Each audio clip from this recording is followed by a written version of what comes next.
8x10 کے کمرے میں وہاں پہ اس نے کیا کرنا ہے؟ وہ عید کی نماز بھی وہ لوگوں کے ساتھ نہیں پڑھ سکیں گے۔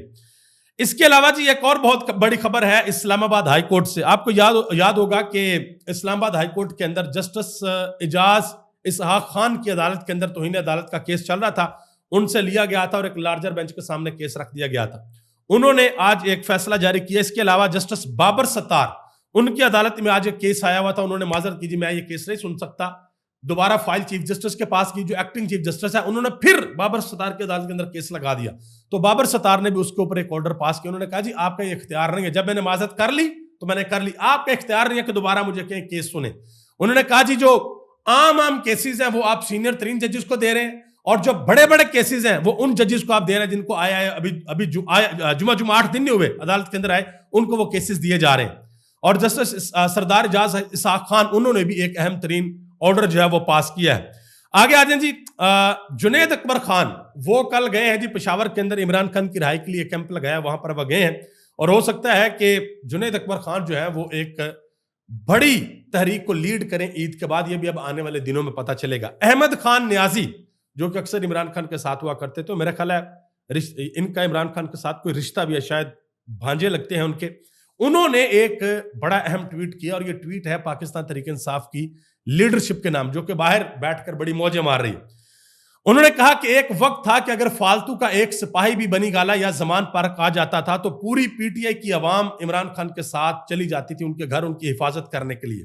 لیکن اب یہ وقت آ گیا ہے کہ پاکستان تحریک انصاف کے رہنماؤں کے ناک کے اوپر مکھی تک نہیں بیٹھتی، اب بات ملاقات کے اوپر آ گئی ہے۔ کل اگر ملاقات ہو بھی جائے تو اس سے کوئی فرق نہیں پڑے گا۔ انہوں نے کہا کہ بیان یہ دیتے ہیں کہ عمران خان نے 600 دن جیل میں بہادری کے ساتھ گزار دیے ہیں، نیا ریکارڈ بن گیا ہے، عمران خان سے ملاقات ہوئی ہے، وہ جیل میں بہت خوش ہیں، وہ ورزش کرتے ہیں وغیرہ وغیرہ وغیرہ وغیرہ وغیرہ۔ انہوں نے کہا جی میرا ان لیڈران سے سوال ہے کہ جن کو عمران خان کی مرضی کے بغیر ان کے بیوی بچے بھی ووٹ نہ دیں، ان سے سوال ہے کہ یہ سارے جیل کی قربانیاں اور ریکارڈ صرف عمران خان نے بنانے ہیں؟ تم لوگ بھی کچھ کرو گے یا نہیں کرو گے؟ اپنے قبلے درست کر لو اس سے پہلے کہ عوام آپ کا احتساب کرنا شروع کر دیں۔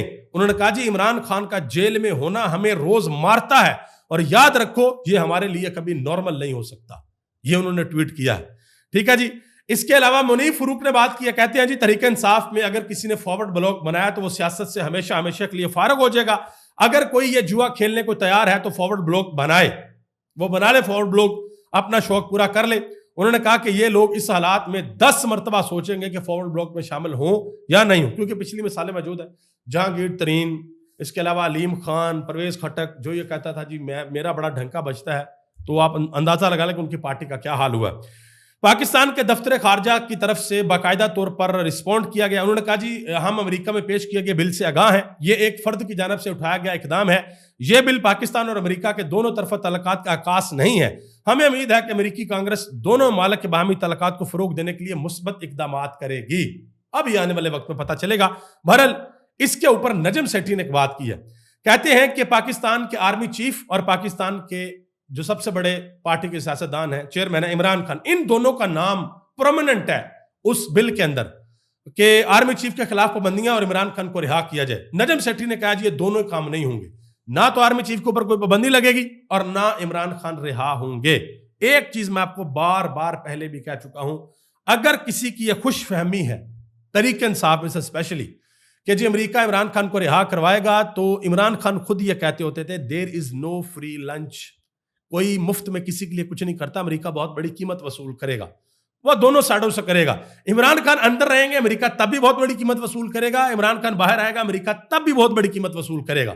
یہ بڑی سیدھی سی انڈرسٹوڈ سی بات ہے۔ جب سے ڈونلڈ ٹرمپ جیتے ہیں انہوں نے دنیا میں کسی کو کوئی فائدہ نہیں دیا، جہاں پر بھی جا رہے ہیں صرف اپنے بزنس مائنڈ سے دیکھ رہے ہیں کہ ہاں جی میرا یہاں پر کیا ہے، یہاں پر کیا اور یہاں پر کیا ہے، یہاں سے کیا فائدہ مل سکتا ہے، یوکرین کی زمین لے لوں یا گرین لینڈ لے لوں یا کینیڈا کو اپنے ساتھ میں لا لوں، وہ اپنے فائدے سوچ رہے ہیں اور وہ کچھ بھی نہیں سوچ رہے۔ جو کرنا ہوگا تحریک انصاف کی قیادت کو کرنا ہوگا، اور وہ لوگ سوال پوچھ رہے ہیں، لاکھوں لوگ جنہوں نے تحریک انصاف کو ووٹ دی ہیں۔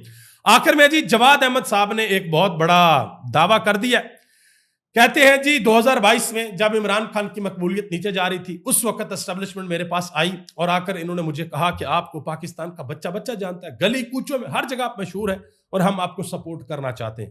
تو جواد احمد صاحب کہتے ہیں جی میں نے ان کو منع کر دیا، میں نے ان کو انکار کر دیا۔ حال ہی میں وہ بجلی چوری اور میٹر چوری کے حوالے سے بہت زیادہ خبروں میں ان رہے تھے، بہرحال یہ انہوں نے دعویٰ کیا ہے، پتہ نہیں اب اللہ جانتا سچ ہے یا جھوٹا، بہرحال انہوں نے جو کہا میں نے آپ تک پہنچا دیا۔ ابھی تک یہ اتنا ہی، آپ سب کا بہت بہت شکریہ، مجھے اپنی دعا میں یاد رکھیے گا، اور میری آپ سب کے لیے دعا ہے کہ اللہ تعالیٰ آپ سب پر اپنا خاص فضل اور کرم فرمائے۔ رمضان المبارک کی مبارک ساعتیں بس اپنے آخر کی طرف بڑھ رہی ہیں، رمضان المبارک کا مہینہ ہمیں چھوڑ کر جا رہا ہے، اور آج کا دن بڑا اہم دن ہے، جمعۃ المبارک کا دن ہے اور 27واں روزہ ہے۔ دعا کریں اللہ تعالیٰ ملک پاکستان پر اپنا خاص فضل اور کرم فرمائے۔ اس ملک میں جو لوگ پاکستان کے خلاف کام کرتے ہیں یا ملک سے باہر کہیں بھی اگر کوئی پاکستان کے خلاف کام کرتا ہے، اللہ تعالیٰ اس کو عبرت کا نشان بنائے، اور جو لوگ پاکستان کے لیے کام کرتے ہیں، پاکستان کو بہتر بنانا چاہتے ہیں، اللہ اپنے غیب سے ان کی مدد فرمائے۔ اب کسی بھی پارٹی سے کسی بھی چیز سے مبرہ ہو کر آپ نے یہ دعا اللہ کے حضور کرنی ہے کہ اللہ ہمارے ملک پر اپنا خاص فضل اور کرم فرما، اس ملک کو جو نقصان پہنچاتے ہیں ان کو عبرت کا نشان بنا، جو اس ملک کی خدمت کرنا چاہتے ہیں، اس ملک کو آگے بڑھنا دیکھنا چاہتے ہیں، اے اللہ ان کی مدد فرما۔ آپ سب کا بہت بہت شکریہ۔ پاکستان زندہ باد، پاکستان کے کروڑوں عوام پائندہ باد۔